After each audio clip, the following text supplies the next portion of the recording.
Tropes are a vast and plentiful subject in any medium on earth. This can range from art to radios to cartoons. You can't escape it. There's a category for every choice, character, setting, and even interactions that would take forever to get through if we had to sit here all day. There's really interesting tropes that I like, informative ones that give you insight on any given series, and just the ones that I dislike. Today, what I really wanted to talk about are the tropes that I don't find particularly interesting. These are the ones that make me find series to be eye rollers, boring, or just plain annoying. So let's get right into it.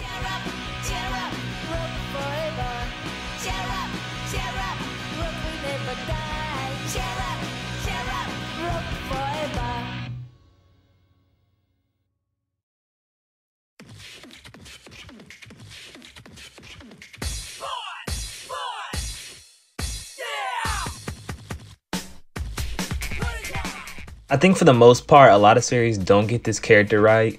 They always lean more into the negative rather than the emotional aspect, and I've never been outright bullied by someone, so I wouldn't know.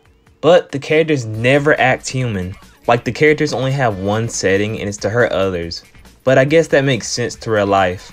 A lot of bullies don't know how to handle their emotions, how they act, so they have to hurt others. That doesn't stop me from still hating the trope as a whole though. I feel like if we got more reflection from bullies, or their character arcs, maybe they'd be redeemed in my eyes, which never really happens beyond small scenes.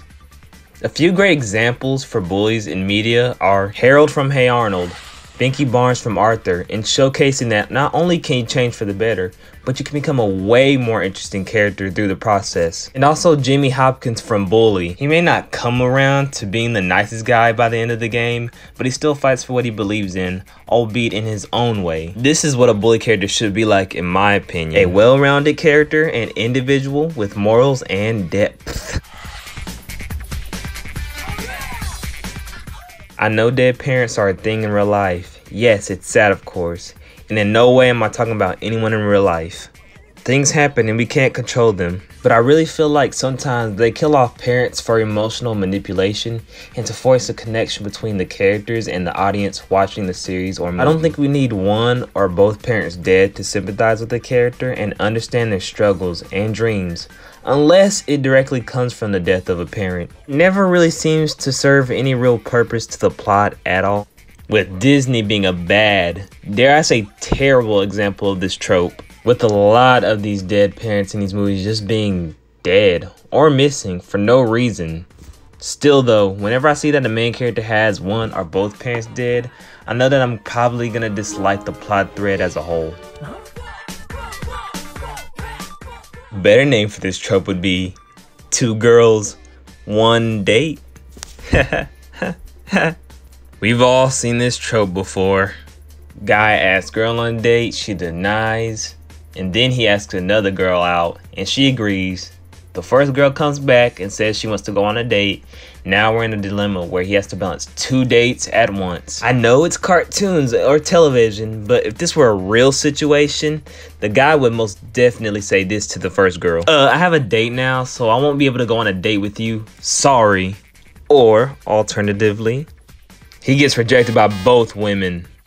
It's stupid and it's unrealistic, and you don't see that trope that much anymore, which is a good thing. I think most, if not all, creators realize how stupid this crap is and have decided to forget it ever existed or acknowledge how annoying it is, and would rather not deal with the cliches that come with this unfunny, unoriginal scenario. May it rest in infamy. Regular Show, Adventure Time, Amazing World of Gumball, Steven Universe, Teen Titans, Futurama, Avatar, Danny Phantom, Total Drama Island, Kim Possible, Hey Arnold, Star Versus, and the list goes on and on. Yes, this is how relationships work in the beginning in real life. Usually less toxic relationships, but when it's translated to cartoons and live action shows, it's rather annoying. To have to sit through seasons of that crap and getting teased gets old, and I, the viewer, had to sit through all of it. And then sometimes it feels like the creators don't know whether to lean into the subplot or to keep the characters friends. So it always feels like both people in the relationship are throwing out mixed signals to keep the viewer satisfied. I'd mention romance animes, but that's the whole plot for most of the series anyways, so I'll excuse it. Sure, the payoff to these couples are almost always satisfying, but the pain of getting to that point is the worst.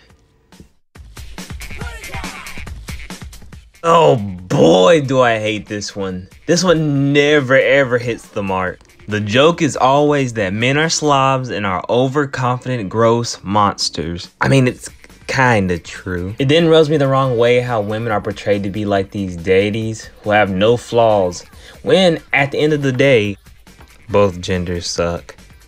Women will usually end up winning because, you know, controversy. But I get it. I get why the women usually win. But damn, does it suck to always see the same outcome. Besides, it's just horribly outdated, with most episodes lacking the tact that comes with this sort of story idea. I don't want to sound like a neckbeard, incel, fedora-wearing butthole, but man, sometimes I want to see the guys win, you know? I can't even say that and sound reasonable. What creators who put this in their show need to realize is that, despite the difference between males and females, both physically and socially, we both bring important things to the table, and you can't have one without the other, and that both of our experiences are valid and should be listened to.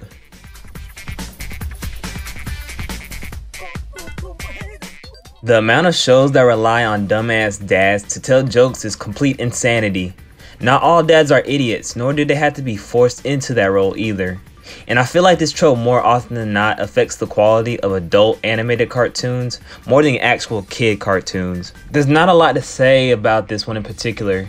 Just know more often than not, it's not funny. Unless the character still shows signs of intelligence and has emotional scenes just as much as he has the funny scenes. It's just sad to see characters that we once loved flanderized to the point where what made them special in their own ways is taken away from them, all for lame jokes. To the point where, like the bully trope, they have one noticeable personality trait. Watch my Family Guy video that delves into this topic. It should be right above my head. This is a trope I didn't realize I hated until someone pointed it out.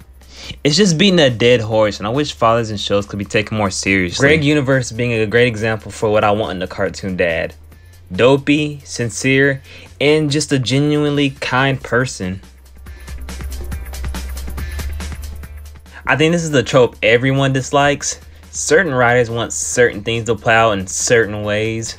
But when you have to force invincibility or let every character survive every situation unscathed, you ruin a lot of tension and buildup that comes with any given life-changing situation. I also feel like if you have life-changing events in your series, even if they live from these things, they should at least have visible scars from the altercations.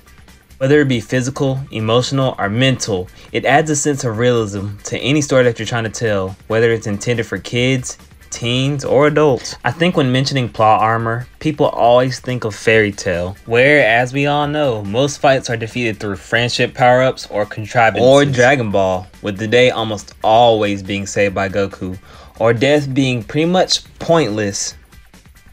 A great example for cartoons is Phineas and Ferb. I know that the joke of the series is that they never get busted, but do you see how the world aligns itself to never allow them to get caught? I think I have a pretty strong will to keep doing something despite failing, but damn does Candace have the nerves of freaking still. But at the end of the day, with Phineas and Ferb, it's not ignored or taken seriously, and it's what makes people come back to the show, no matter how in your face the plot armor is.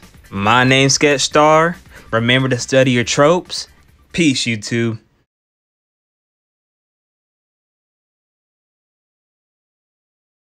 I know I had to say that both men and women were equal, but that was a lie. Men are clearly worse than women, and they should always be respected, even if she treats you like crap.